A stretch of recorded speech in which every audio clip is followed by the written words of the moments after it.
First things first, we have to make sure that everybody knows how it is that you became a photographer. Why was it that you picked photography in particular out of all of the sort of creative avenues that were available to you? Well, actually, I never really kind of picked photography. Photography kind of picked me. And I originally was into graffiti, and I I would do throw ups and different pieces around Brooklyn and Queens and the Bronx. I had a little crew that I was a part of, and that started mostly doing graffiti in my grade school years, and kind of made follow me through high school. I went to a private school in Brooklyn, in the Flatbush area, and I was kind of bored there, and I was very famous for doing different pieces every weekend in the boys' bathroom. I do these large scale pieces, and got ratted out by another artist who wanted to do my place in the bathroom. He got caught trying to go over a piece of mine, and pretty much the principal of the school and the dean pretty much they said I had to choose an extracurricular activity in order to stay stay in school. Right. So I just so happened to choose photography. I chose photography randomly, and it's just been photography ever since then.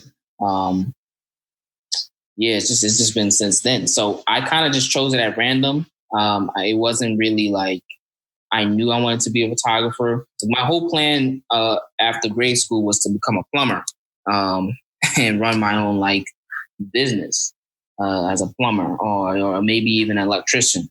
But it was never really photography. What was it that made you stick with it then? If it wasn't something that you picked initially, there must have been something in the lessons that you were doing that that grabbed you. I don't know. I guess I had some success with it. I had entered some pieces into a local museum up in Harlem called the Studio Museum, and they bought some pieces off of me, and it was the success from that kind of gravitated and kept me with it. I started taking pictures. The camera really became a shield for me. I was very shy growing up, and I guess it was just my filter or my partition between the world and me. Right. It was also a very legal way for me to be artistic. Yeah. So let's talk about obviously growing up in New York. How much has that been? How much importance has that held to your work? In the sense of obviously it's an amazing backdrop to go and photograph in, and there's never a shortage of places to go and photograph. How vital has New York been to your success as a photographer? Oh man, New York has been my major teaching tool, as well as my nourishment, as well as even played mother and father, in different points of my life. New York, you never really stop learning, when you're out in New York. The streets of New York, there's always something going on, like you just said. And one moment you're in Chinatown and there's something going over there, and you walk 2 blocks up and you're in Little Italy and there's something else going over there. And this is the vast majority of people. You just never know who you're going to bump into in the streets in New York. I've met some of my mentors at coffee shops. I've met plenty of people who I've looked up to in the industry and walking in the street. And New York has just it's been fantastic. For example, when I first started off, I was very, very timid in terms of approaching people. I liked portraits, right? I was very attracted to this the photography work of Jamel Shabazz, right? And he kind of focused on the 80s, the 90s, etc., right? And Jamel Shabazz's work was my intro to portraiture. And I actually ended up meeting him. I actually shared a wall with him in Studio Museum. So I ended up meeting him, and his advice that he gave me was to just walk up to anyone, ask them if they wanted to, if you could take their picture. If they say no, then you keep pushing, right? But the big leap for me was actually talking to strangers, right? Because that was foreign to me. Right. You grow up in New York and there's a lot of what they say, loonies and crazy people walking around New York City. My parents always told me to, like, be aware of your surroundings, but just going into different neighborhoods and just being told to do the opposite was a big learning curve for me. And that kind of like broke my shell. That kind of like cracked a new beginning to me, because the camera was my segue to capturing people's lives. It was my segue to a new world. You have no idea how many people just kind of open up to you when you have a camera around. Some people are kind of reluctant and they don't want to be bothered. You may get a finger or a couple of shouts or an FU here and there from different, New York. And New Yorkers are New Yorkers. They're colorful people. But every once in a while, you'll get some gold. And a lot of my work, ended up being really strong because I was able to make some connections with people. I used to take the train up to West 4th Street and go to Washington Square Park. I did a pre-college program up in NYU Tisch at one of their photography programs. And I used to just stay hours and hours in Washington Square Park, just observing people and finding interesting characters to photograph. And a lot of the times before I would photograph them, I would go up, before the process for me was first going up to someone, asking if I could take their picture. And then, is it yes or no, and then a few clicks. But then it kind of graduated into kind of becoming a people person, where I would have conversations with some of the subjects I photographed, and really getting to dive into their lives and, the reasons why they're in the predicaments they were in, or why they're in the park today, or what they even had for lunch. Or, some people started even open up and, about their days and stuff they were dealing with their wives or husbands. And it's just very interesting how much just from taking a photograph, you get to dive into people's lives and just really learn and capture. And it's really captivating. So New York in general, just to bring it back to your the original question, New York in general just provided that atmosphere for me. If I was probably in Kansas City, it'd probably be a little bit different. My upbringing would be different.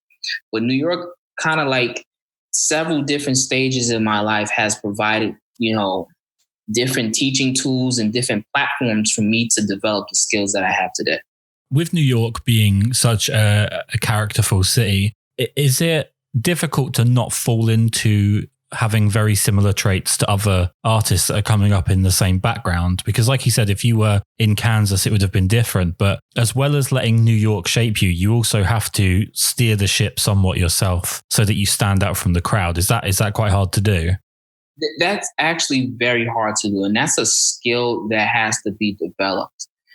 In my journey in photography, you kind of just, I came up in the Instagram age, right? And the beginning of Instagram age. And that's when a lot of people were, getting onto the social media platform and wanted to share photographs, et cetera, right?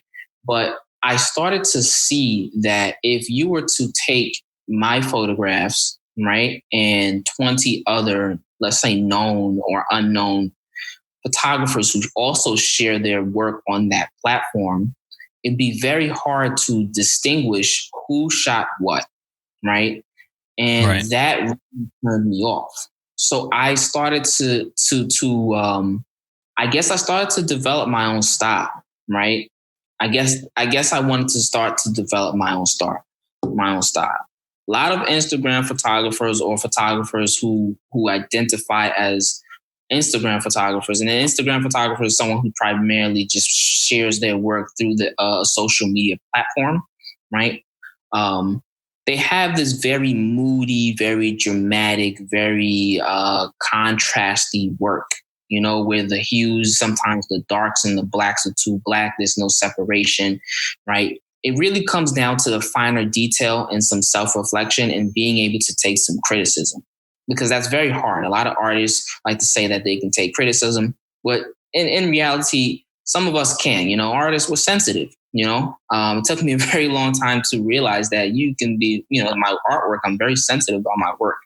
But if you really start to dial back and look into the finer details and the finer lines of your own work, you'll start to find some magic in there, and you'll start to develop your own style, and then you just kind of branch away from that. So when I first started off, it would be street photography. So I'm catching, things on the street, et cetera, et cetera. But a lot of guys were shooting on the street, right? So then you move on to like cityscape and, the backdrops in New York, and you want to photograph like the architecture of like the projects or the buildings or, the bridges. But then a lot of guys in New York do that too, right? And have made careers off of it. So then it's like, what do you have left over, right? And for me, I found that you could when you could take two of the same photographers and photograph a person, right? And the images will always come out different because how you view someone is totally different, right? You could take three professional photographers and a model, and the images are going to come out different. And that's why I learned that portraiture is where the gold's at, right? Photographing people is where the goal is at. And the way I photograph people, I wouldn't say that some of the images I have are like outstanding or anything like that. I mean, I love my work, but I would say it's very different from how a lot of photographers shoot today. And if you was to take some of my work now and lay it next to other photographers' work, it's definitely going to be very different. So hopefully I answered that question. Yeah, to your point, Canon, I think it was Canon Australia a few years ago, ran a bit of an experiment where they got 6 photographers to photograph a man, and they were each photographer was told a different story about who the man was. One person was told he was like a self-made millionaire, and someone else thought he was a recently released convict, and so on. And it was quite fascinating to see how they all approached photographing the same guy. So it's definitely true. If I could actually double back on critique, because as much as I want to keep learning about you, I'm kind of curious just on your perspective on this. One of the things that I think is really wrong at the moment with younger generations, and I'm 32 and I feel probably about 50 years old at the moment, but younger generations seem to be so hell-bent on the idea that anything negative that is said about them or anything that they're doing artistically comes back to the same idea of everyone's jealous of you, or everybody's, and I absolutely hate this word, but everybody's a hater. Mm-hmm. Do you think that's quite damaging to like up and coming artists, that they're just unable to accept that they might be doing something that could be critiqued? I think that is extremely damaging, because if you can't take, first of all, right, like as growing up, I kind of grew up learning like instruments and stuff like that. And you kind of got to get used to criticism, right? I know that this generation, as well, I would say my generation, because I'm a little younger than you, but my generation, the issue with us is that nothing can be wrong, right? And that is a very bad perspective, especially as an artist, right? I mean, of course, art is abstract and it's based off of your perspective and, what you like and dislike, and everyone can look at it and view it different ways. But critiques, it's really good for you, because at the end of the day, it may lead to a different perspective. It may say, well, you might get like I didn't even look at it this way. You may get some of that, I know, for example, one of my friends, he's a very well-known videographer in New York, and he works with some like the biggest artists and celebrities, right? But he can't take criticism. He doesn't like when people say to him that your videos start to look the same, or a lot of the work that you're doing it's redundant. It's the same location, the same filters. And he really starts, like when I speak to him about it, calls me a hater. He says, oh, you just hating, bro. And I'm no, man, like what you got is good, but maybe you could approach it this way to make it better. Getting criticism makes you better. It makes you grow. Now, all criticism is not positive criticism, but you got to take the good and the bad. right? You can't enjoy rain without the sun. You can't enjoy the sun without the rain. You need both of it. And it all kind of molds you into a better person. So this whole culture where it's like everyone's a hater, it's toxic. It's toxic, and it's toxic towards the artist. 100%. I think we're completely on the same page there. You mentioned right around the beginning about being quite introverted and shy in your formative years as you were growing up, but you now photograph lots of entertainers and musicians. Is it kind of their extrovert nature that's rubbing off on you, do you think, in that sense? No, I'm still a little bit shy. If you was to throw me into like a mixer or party, I'd probably be on my phone most of the time unless I'm approached. But if you throw a camera in my hand, I'm a different person. You know, the camera still acts as my shield, but it still acts as my, not as a shield, but more so as a gateway to a conversation, or a gateway to, I guess this is again, it's a conversation or a door, right? Working with celebrities can be difficult. I don't know if I'm answering this question right? But working with celebrities can be difficult because they're outgoing, they're flamboyant, etc. Right? But I guess with the camera in my hand, it kind of like helps me, like, I don't know, mold the situation or take control of the situation, or not control. That's not the word I'm looking for. But do you feel more defined as a person because you have the camera? You feel like you have a definition within the context of what you're doing. So you're the photographer in that situation. So you have more of a purpose. I think so. Yeah, I think so, because the camera kind of gives me some form of purpose, as well as it kind of has like respect, right? Because everyone wants their image. Everyone loves their image, and they want their image to be portrayed in a certain light, right? So I guess for me, with the camera in hand, it kind of gives me some form of, like, not hierarchy, but it kind of gives me some form of purpose and a way of a segue way into people's lives. One thing I do want to ask you about, because I have no experience whatsoever with it, is photographing for like cover art for musicians. Do you approach that differently? Because I think in some cases there would obviously be aspect ratio differences, but do you approach that differently than like just a normal standard piece of work? And also, how much creative freedom do you have doing that? I always ask for 100% creative freedom, or else I cannot do it. I cannot work under micromanagement. I always ask for 100% creative freedom, right? My approach is always different.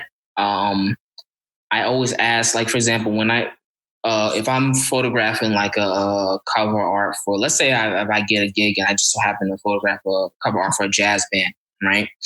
I would want to listen to the work, right? Or the album, or pieces off the album if it's not complete, right? Before I pitch an idea, right? The music kind of inspires me. And based off the music, or based off the mood, or the sonic, sonically what I'm getting from the album, I'll come up with an idea. I'll come up with several different drafts of an idea, and I'll pitch it towards the artist, and they'll say, "Hey, I'm really getting this," or I'm not really feeling this, but I like this idea," and we just kind of like roll off of it. But I always ask for a lot of creative freedom, and I kind of like to leave it up for some form of collaboration. I don't want to take full control, right? But I do like a lot of creative freedom. With the respect of having that creative freedom with sort of commercial work, how do you differentiate what you would consider commercial from your own personal work? Can you repeat that one more time? Well, if you've got this creative freedom with your commercial work, what's the difference between the commercial work and then your own personal work? The pressure from the commercial work, right? Like to deliver. Right, you have to deliver. They're expecting something.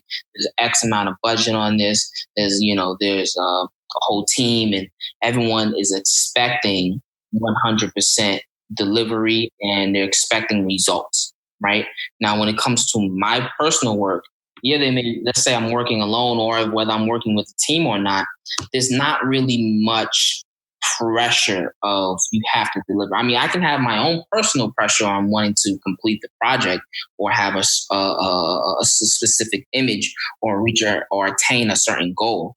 But even if I have some form of creative freedom on a commercial gig, there's always that producer who's like, we need the photographs by X amount of date, well, we need the photographs, this way, or the highlights in her such and such eyes are too bright. Can you bring that down a little bit because it's not going to fit the mood? So even though I get the creative freedom to like draft like mood boards and stuff like that, and they run with it.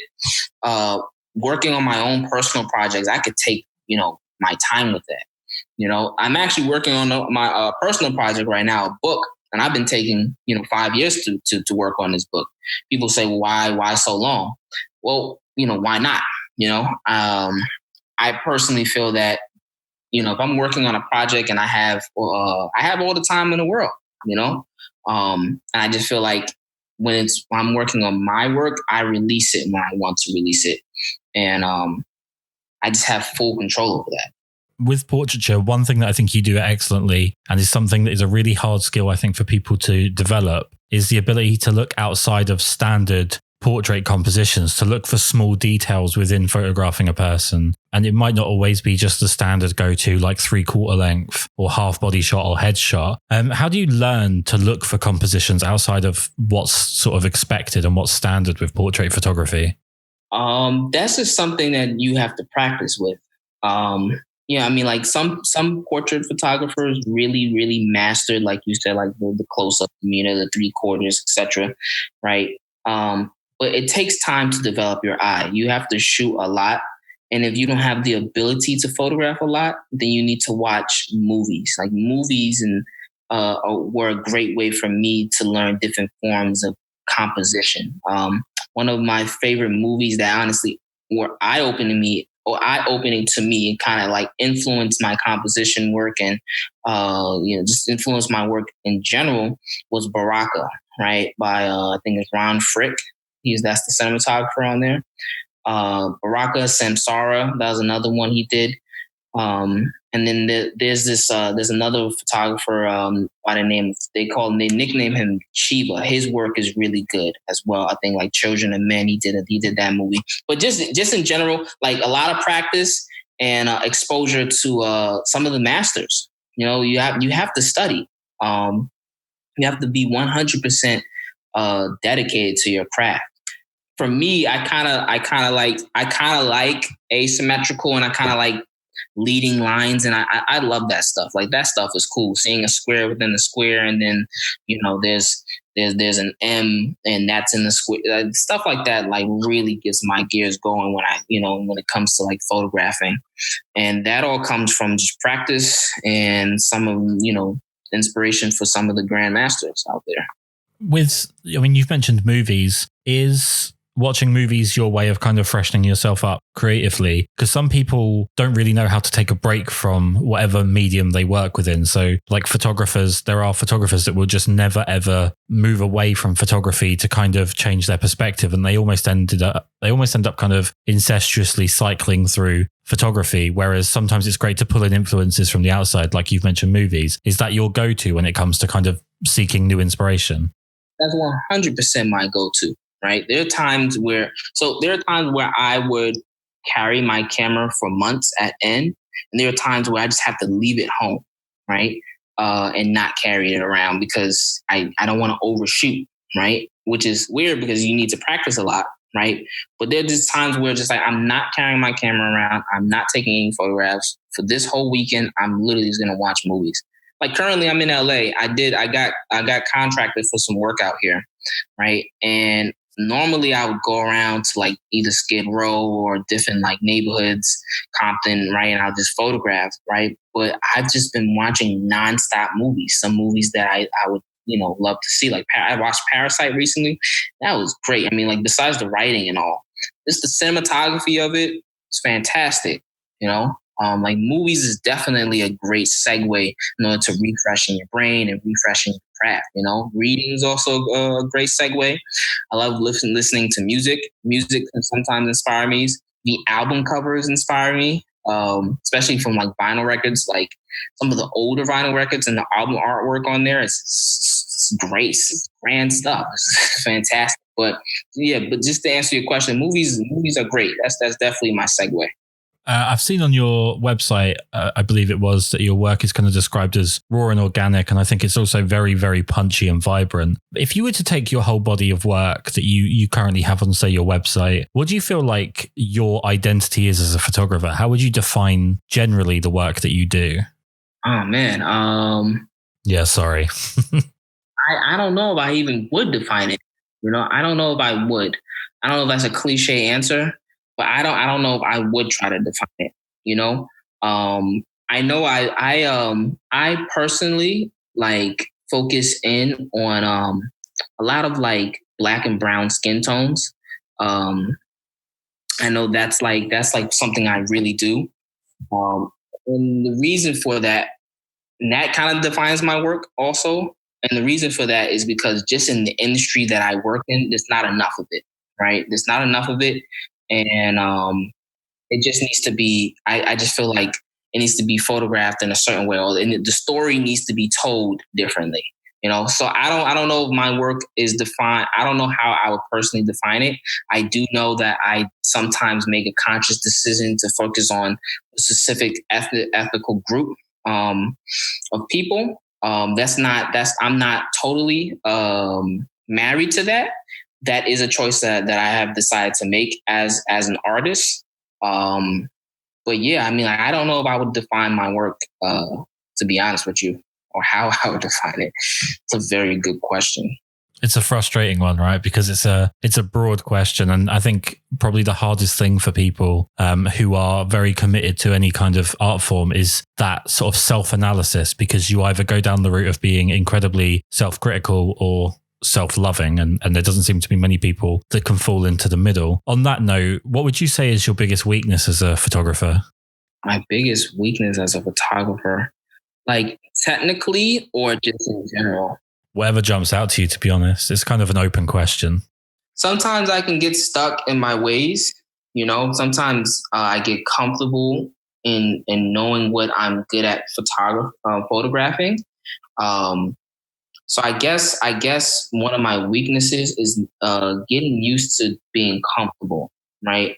I always say you should be uncomfortable as an artist, which is a contradictory because I like to stick to situations that I know I'm really good at.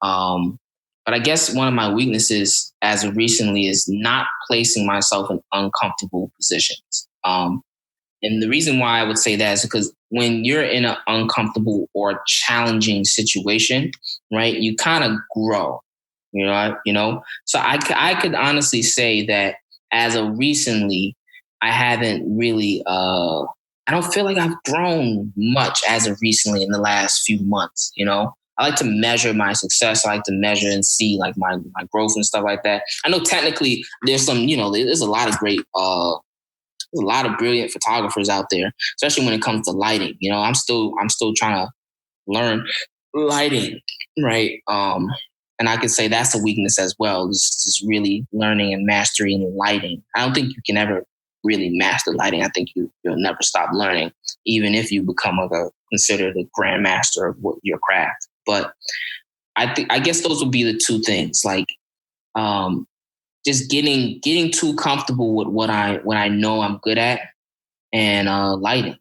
When it comes to, okay, so let's run down a scenario here a little bit. So you're out doing a portrait shoot. When it comes to putting together the shoot, when it comes to actually, what triggers you to push the button and then eventually leads you to select that photo, what's the most important elements to you photographically? Is it expression? Is it the styling? Is it technical stuff like the sharpness and composition? What's the most important thing that will kind of trump anything else?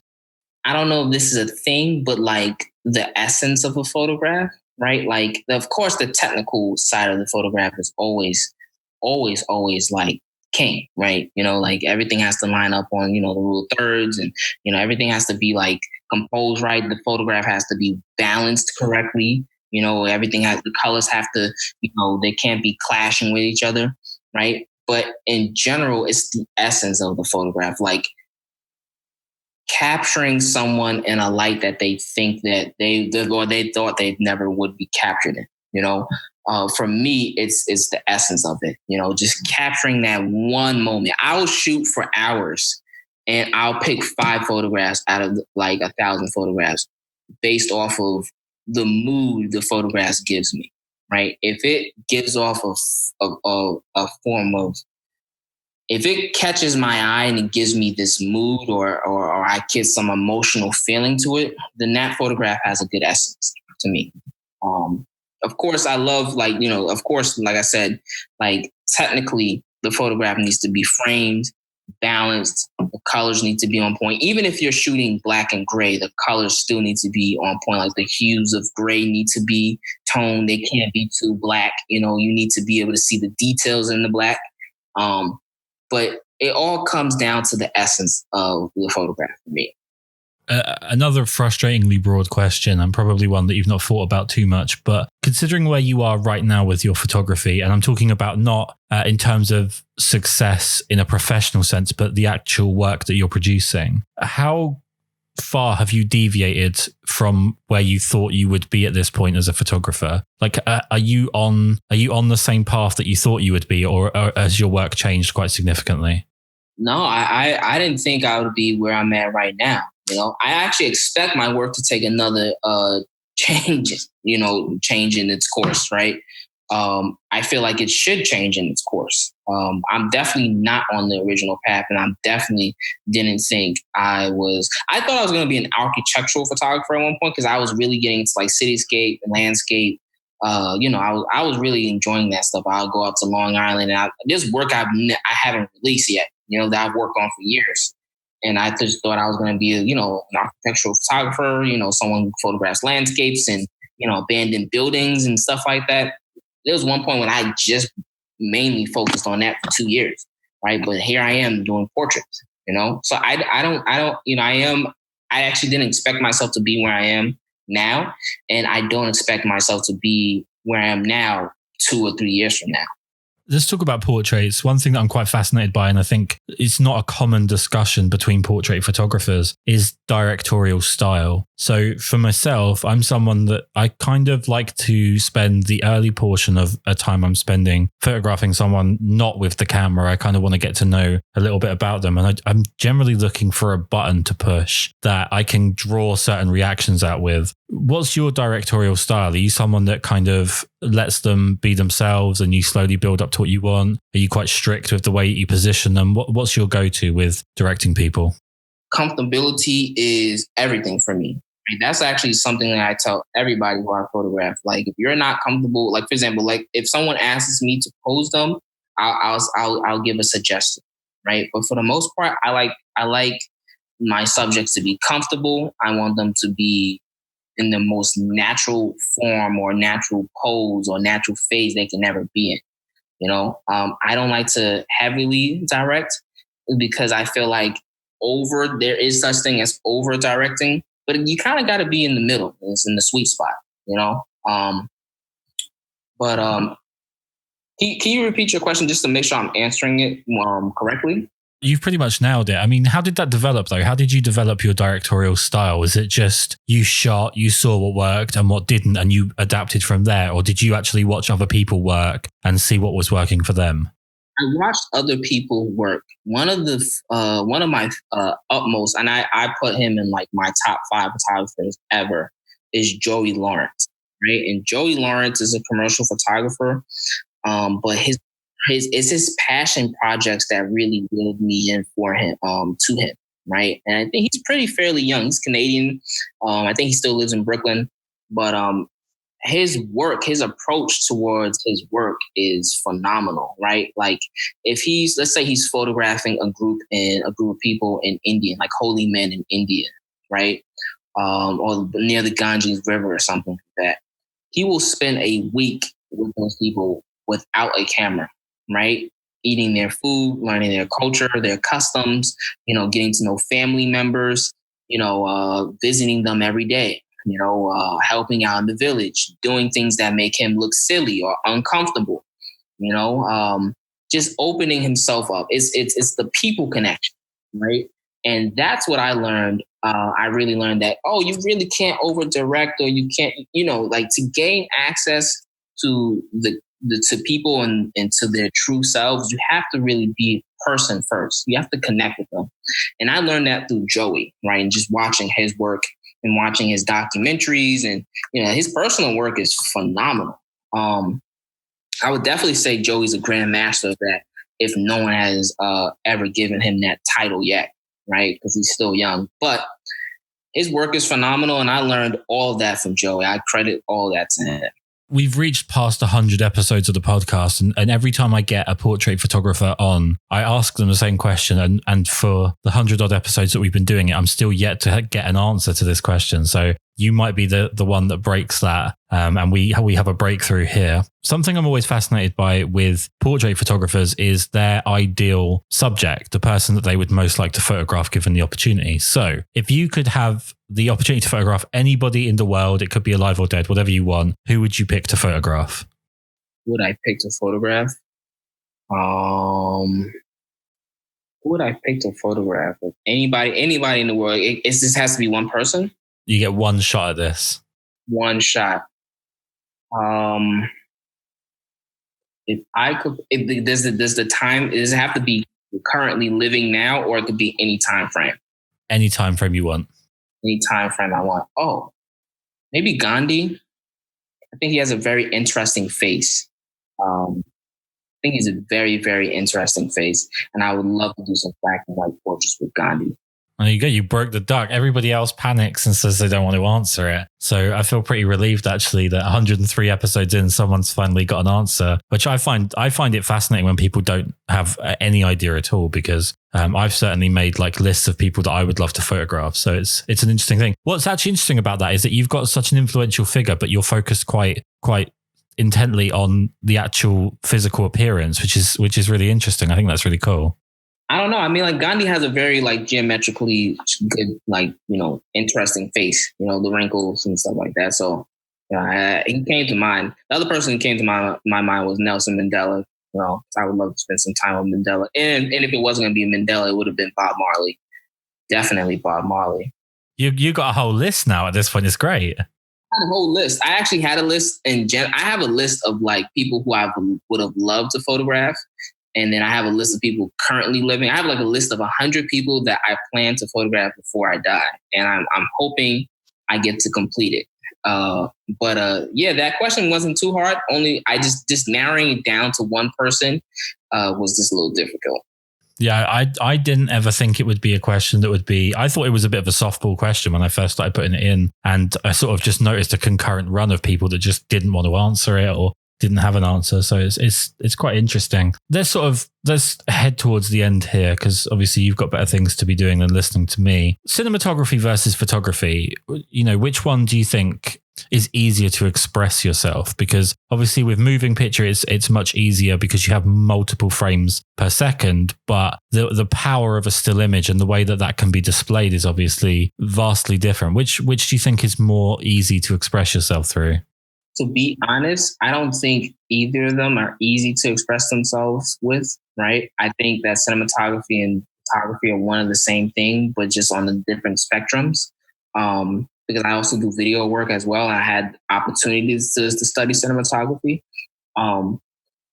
But I, of course, I'm biased. I would, if I was to answer the question, I would say photography, but they both are kind of like along the same spectrum. This is the same thing to me. It's just on the opposite spectrum. Like they're the same thing, right? Of course, mastering, just taking one photograph or one image and, like that, they're all the same. It's both the same to me. They're both the same to me. It's just, I don't know, man. I think, of course, I would, say photography, but I just think they're one of the same thing. As you've had experience in both, which would you say you prefer? What do I prefer? Definitely photography, only because photography to me is a little bit more rewarding to me, especially when you can like bring a vision to life. For me, photography is more rewarding. I'm quite fascinated by that. That's do you find that one sort of feeds into the other in terms of obviously you've mentioned inspiration previously, taking inspiration from cinematography and bringing it over to photography. But do you feel like if you develop your skills as a photographer, that's going to help you greatly when it comes to cinematography and vice versa? 100%. 100%. Some of the best photographers are cinematographers. I would say the Bradford Young. I think he's not a photographer. He's more of a cinematographer, but he's done photography work. Andrew Dosamu, he's a director, right? Cinematographer and a photographer, right? But I think they feed into one another, right? There are other aspects to film work, right? To motion work that you would have to like translate over. But they're kind of like Spanish and English. Spanish and English are kind of like similar, but they both have the same Latin roots. They kind of stem from the same place, right? So it's just learning the duality of both and being able to translate. Find the translations between the thin lines. And one last question. If you could kind of go back and give yourself some advice, or at least one piece of advice to help you progress further than where you are now, or to help you get through a difficult time you've had previously, what would be the one piece of advice you'd give yourself in the past? Enjoy the moments, everything. Just enjoy everything. Don't be too hard on yourself and just enjoy everything, because there are moments where there were milestones that I hit, in my artistic journey, and I didn't really enjoy it as much because I was very hard on myself for not being where I quote unquote was supposed to be. Sometimes when you get on the camera, right? There were a lot of times where before I even got to be on like certain sets as the photographer, I had to be the PA, or I had to be the assistant, or do some DIT work, or et cetera, et cetera. Even getting to DIT, right, was a journey, right? With PA to the assistant, camera, et cetera. But you gotta enjoy the process, and enjoying that process helps you remember and recall like everything. There are times where like I'm sitting down with my girlfriend and she'll mention things that I've done that I couldn't even recall, and I'd be like, I did do that. And that was a fantastic milestone that I reached. So I would tell my younger self to just not be too hard on himself. Just take his time with it, make tons of mistakes. Make more try new things and make more mistakes than wins. Try to make mistakes, because you learn from mistakes. They're lessons, and you grow from that. And the more mistakes you make and the more you enjoy that, the more you'll grow. So the whole reason I started the podcast was to create a platform to push out work that I personally really enjoy, that inspires me. And the most important part of the podcast is that we tell everybody where they can go to find your work. So how can everyone find you? Instagram, website, and so on? Of course, everyone goes Instagram first, but I'm going to do my website. You can find my work at senfloydproductions.com. That's SEN Floyd Productions.com. All my work is up there. And then you can find majority of my work on Instagram, and my Instagram handle is Sen Floyd FLOYD. There we go. It's been amazing to talk to you. Thank you so much for taking the time. Thank you for having me. Wait, there's no second chance. We messed it up, torn apart in every way. Ruined the romance in a slow-mo dance. Now we're going under. We're sitting out finally. Give it all up, set me free. You already took all the best of me. We're sitting out finally. Give it all up, set me free. You know the one day I will get you off my mind. Get you off my mind. Get you off my mind, mind. 'Cause there's love in acting kind. Love in acting kind. I'm gonna get you off my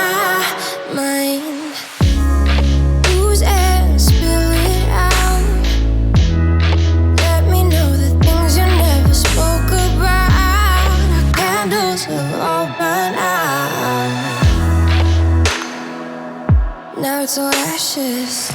Is it enough finally?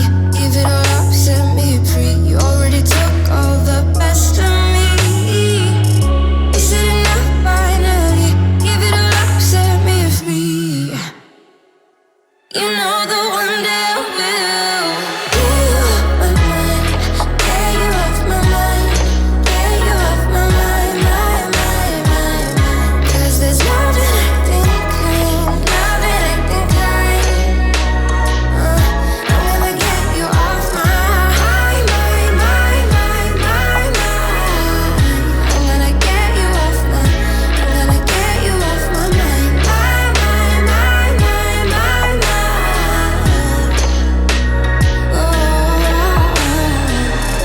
Is it enough finally? Give it all up, set me free. You already took all the best of me. Is it enough finally? Give it all up, set me free.